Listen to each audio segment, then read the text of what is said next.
जय भवानी, जय शिवाजी. सोनम वांगचुक यांना न्याय मिळालाच पाहिजे. सोनम वांगचुक यांच्या मागण्या मंजूर झाल्याच पाहिजे. उद्धव भाईसाहेब तुम ठाकरे आगे बढ़ो, हम तुम्हारे साथ हैं. उद्धव साहेब तुम आगे बढ़ो. हम तुम्हारे साथ हैं. आज उद्धव बाळासाहेब ठाकरे शिवसेना पक्षाच्या वतीनं जाफराबाद तालुका शिवसेना पक्षाच्या वतीनं आज या ठिकाणी दिल्ली येथे सोनम वांगचुक हे जे उपोषणावर बसलेले आहेत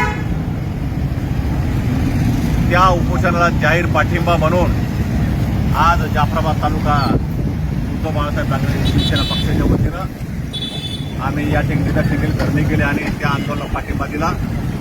खरं तर या देशाच्या विद्यार्थ्यांचं भवितव्य हे धोक्यात आलेलं आहे.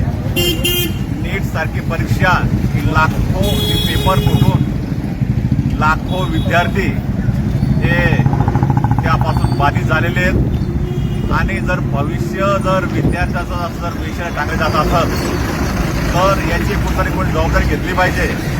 आणि म्हणून केंद्र सरकारनं विशेषतः शिक्षण मंत्री धर्मेंद्र प्रधान यांनी या गोष्टीचा पेपर फुटीची जबाबदारी स्वीकारून नैतिक जबाबदारी स्वीकारून त्यांनी या ठिकाणी राजीनामा दिला पाहिजे. आणि त्यासाठी दिल्ली येथे जंतर मंतरवर अनेक दिवसावर उपोषण सुरू आहे.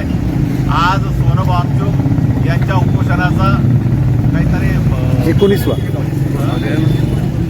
जवळपास 18-20 दिवस होत आलेत आणि त्यांची प्रकृती ढासळत चाललेली आहे आणि सगळ्या देशाला त्यांची चिंता आहे.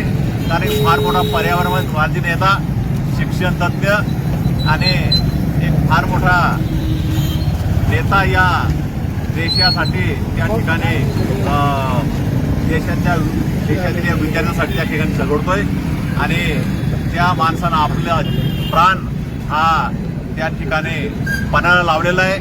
परंतु अजूनही सरकारला काम फुटलेलं नाही आहे आणि म्हणून शिक्षण मंत्र्याने या ठिकाणी कुठल्याही परिस्थितीत तात्काळ राजीनामा दिला पाहिजे.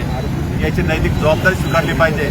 आणि ही जी नीटची पेपरफुटी झाली या संबंधितावर ज्यांनी पेपर फोडले ते वरिष्ठ असू द्या किंवा खालचे लोक असू द्या या सगळ्यांवर कार्यवाही झाली पाहिजे. आणि त्यासाठी जे उपोषण सुरू आहे त्याला आमचा जाहीर पाठिंबा या ठिकाणी व्यक्त केलेला आहे. अरे या शिक्षण मंत्र्याचं करायचं काय?